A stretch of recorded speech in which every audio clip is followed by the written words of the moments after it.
नमस्कार दोस्तों, आप सभी का फिर से स्वागत है हमारे YouTube चैनल महाकाल का दीवाना में। दोस्तों, आपने कभी महसूस किया है कि जब हम भक्ति साधना और ध्यान में गहराई से ली होते हैं तो कुछ अद्भुत और अलौकिक अनुभव होने लगते हैं। यह कोई संयोग नहीं है, बल्कि दिव्य शक्तियों का स्पर्श है जो हमारी आत्मा को छूता है और हमारे जीवन को सकारात्मक रूप से बदलता है। जब हम नियमित रूप से मंत्र जाप, पूजा और ध्यान में समय बिताते हैं तो हमारे इष्ट देवता और कुलदेवी हमें अपनी दिव्य ऊर्जा से आशीर्वाद करते हैं। यह दिव्य स्पर्श हमारे शरीर, मन और आत्मा को एक नई दिशा देता है। इस लेख में हम आपको उन संकेतों के बारे में बताने जा रहे हैं जो यह दर्शाते हैं कि अपने दिव्य शक्ति का स्पर्श महसूस किया है।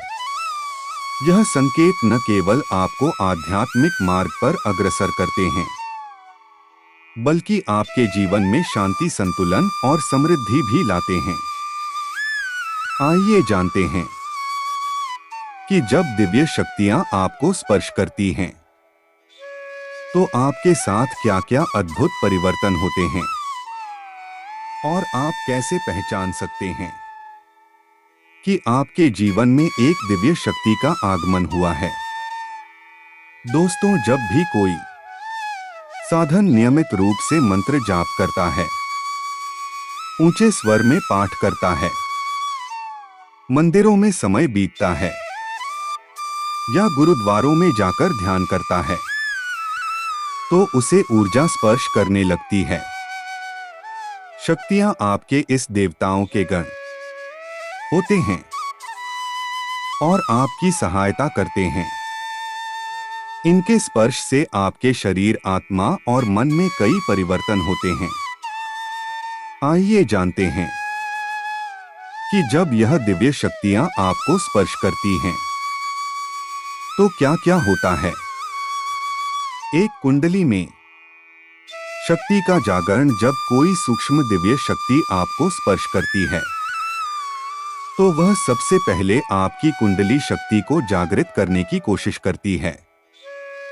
जब तक यह शक्ति जागृत नहीं होती, तब तक आध्यात्मिक उन्नति संभव नहीं होती। जैसे जैसे शक्ति ऊपर उठती है, मूलाधार चक्र से लेकर आज्ञा चक्र तक विभिन्न केंद्रों पर ऊर्जा महसूस होती है। दूध, कमर और पीठ में दर्द। कुंडली शक्ति के जागरण के समय सड़क को कमर और पीठ में दर्द महसूस हो सकता है। दवाइयां से आराम न मिलना इस बात का संकेत हो सकता है कि आपकी कुंडली में शक्ति जागृत हो रही है। 3, माथे पर कंपन। माथे पर, विशेषकर आज्ञा चक्र पर वाइब्रेशन या दर्द महसूस होना इस बात का संकेत है कि आपको स्पर्श कर रही है। यह दर्द दवाइयां से नहीं जाता और माइग्रेन जैसा महसूस होता है। 4, दिव्या ध्वनियों का सुनाई देना। आपको शंकर, बीना या घटिया की आवाज सुनाई देने लगते हैं। यह ध्वनियां ब्रह्म मुहूर्त में अधिक स्पष्ट होती है। 5, सपनों में भविष्य की घटनाएं। सपनों में आने वाली घटनाएं सच साबित होने लगते हैं। यह शक्तियां आपको भविष्य की घटनाओं का संकेत देती है। दिव्या सुगंध। आपके आसपास एक विशेष प्रकार की सुगंध महसूस होने लगती है जो पहले कभी नहीं आई होती। यह भी दिव्य शक्ति के स्पर्श का संकेत हो सकता है। 7, ब्रह्मा मुहूर्त में जागरण। आपकी नींद ब्रह्मा मुहूर्त 3 से 5 बजे के बीच में खुलने लगते हैं। शक्तियां आपको इस समय जागृत करती हैं। 8, ठंडी हवा का झोंका। पूजा या ध्यान के समय ठंडी हवा का झोंका या शरीर में करंट जैसा अनुभव होता है। यह संकेत है कि दिव्य ऊर्जा आपकी सहायता कर रही है। व्यक्ति के संपर्क में आने पर आपके शरीर के रोम रोम खड़े हो जाते हैं। साधना के दौरान ऐसा लगता है कि कोई आपको देख रहा है या आपके आसपास है। 10 प्रश्नों का उत्तर रात्रि में स्वप्न में आपके इष्ट देवता आकर आपके प्रश्नों का उत्तर देते हैं। यह तब होता है जब आपकी भक्ति बहुत गहरी हो जाती है और आप प्रभु को बार बार देखने की इच्छा करते हैं। जब दिव्य शक्तियां आपके साथ होती हैं तो आप एक गहन क्यों आपकी सोने की शक्ति तेज हो जाती है, स्पष्टता लाने लगती है। आप कठिन सी समस्या का समाधान आसानी से ढूंढ लेते हैं और आपका निर्णय सही साबित होता है। 13 अप्रत्य सहायता। आपको अज्ञात स्रोत से तुरंत मदद मिलने लगती है। आपकी जीवन की समस्याएं खुद में खुद सुलझने लगते हैं और आपके मार्ग में आने वाली बाधाएं दूर हो जाती हैं। 14 ऊर्जा स्तर में वृद्धि होती है। आप पहले से सक्रिय और अच्छा महसूस करने लगते हैं कि थकान के बाद भी आप ताजगी और स्फूर्ति का अनुभव करते हैं। दिन भर की थकान और आपके जीवन से नकारात्मक ऊर्जा और नकारात्मक लोग दूर होने लगते हैं। आपके आसपास सकारात्मक का वातावरण बनता है और आप अधिक सकारात्मक सोचने और महसूस करने लगते हैं। 18 प्रेरणा और सृजनशीलता। आपके अंदर सृजनशीलता और नई नई चीज करने की प्रेरणा जागृत होती है। आप अपनी कल्पना शक्ति का सही उपयोग करते हैं और अपनी प्रतिभाओं को पहचान कर उन्हें निखारने का प्रयास करते हैं। 19 आत्मज्ञान की प्रति। आपके भीतर आत्मज्ञान का विकास होता है।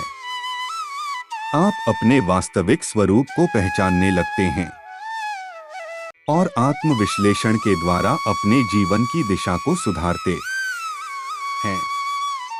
20 अनायास भक्ति संगीत। आपको अनायास ही भक्ति संगीत सुनाई देने लगता है। बिना किसी बाहरी स्रोत के आपके कानों में मंत्र भजन या किसी भक्ति संगीत की धुन गूंजने लगती है कि स्वास्थ्य में सुधार। दिव्य शक्तियों के स्पर्श से आपके स्वास्थ्य में सुधार होता है। जिन बीमारियों या समस्याओं से आप लंबे समय से जूझ रहे थे, विश्व बताएं ही ठीक होने लगते हैं। आपको ध्यान की अवस्था में सहजता से प्रवेश मिलने लगता है। आपका ध्यान गहरा और स्थिर होता है और आप ध्यान के दौरान दिव्य अनुभवों का आनंद लेते हैं। 23 संवेदनशीलता में वृद्धि। आपकी संवेदनशीलता बढ़ जाती है। आप दूसरों की भावनाओं और स्थितियों को बेहतर ढंग से समझने लगते हैं और उनमें सहानुभूति और करुणा का विकास होता है। 24 आंतरिक प्रकाश का अनुभव। आपका ध्यान या साधना के दौरान आपके भीतर एक आंतरिक प्रकाश का अनुभव होता है। यह प्रकाश आपके भीतर की दिव्यता और ज्ञान का प्रतीक होता है। 25 आशीर्वाद का अनुभव। आपको यह अनुभव होने लगता है कि आप दिव्य आशीर्वादों से घिरे हुए हैं। आपकी हर दिशा में ईश्वर का संरक्षण और मार्गदर्शन प्राप्त होता है। इन संकेतों के माध्यम से आप यह पहचान सकते हैं कि दिव्य शक्तियों ने आपको स्पर्श किया है और भी आपके जीवन को सकारात्मक रूप से प्रभावित कर रही हैं। यह अनुभव आपको आध्यात्मिक मार्ग पर अग्रसर करता है और आपके जीवन में शांति, समृद्धि और संतुष्टि लाता है। प्रिय मित्रों, जब हम अपने जीवन में ईश्वर के प्रति समर्पित होकर भक्ति और साधना में लीन होते हैं, तो दिव्य शक्तियों का स्पर्श हमें एक नए आयाम में ले जाता है। यह संकेत और अनुभव हमें यह बताते हैं कि हम सही मार्ग पर हैं और ईश्वर की कृपा हमारे साथ है। दिव्या स्पर्श के इन अद्भुत संकेत को पहचानकर हम अपने आध्यात्मिक सफर में और भी अधिक निष्ठा और विश्वास के साथ आगे बढ़ सकते हैं। यह यात्रा न केवल हमें अंतरिक्ष शांति और संतुष्टि प्रदान करती है, बल्कि हमारे जीवन को भी सकारात्मक और समृद्धि से भर देती है। आपसे विनम्र अनुरोध है कि इन संकेतों को अपने जीवन में ध्यान से पहचानें और उन्हें अपने आध्यात्मिक अभ्यास का हिस्सा बनाएं। प्रकार आप दिव्य शक्तियों की उपस्थिति को महसूस कर सकेंगे और उनके मार्गदर्शन से अपने जीवन को और भी सार्थक बना सकेंगे। हर हर महादेव। आपके जीवन में हमेशा दिव्य आशीर्वाद की वर्षा होती रहे। धन्यवाद। उम्मीद करते हैं कि आपको इस वीडियो से कुछ नया जरूर सीखने को मिला होगा। आपको वीडियो कैसी लगी हमें कमेंट बॉक्स में जरूर बताएं। अगर वीडियो के दौरान मुझे कोई गलती हो गई हो तो मैं माफी चाहता हूं। दोस्तों, मिलते हैं एक नई वीडियो में नई जानकारी के साथ। धन्यवाद।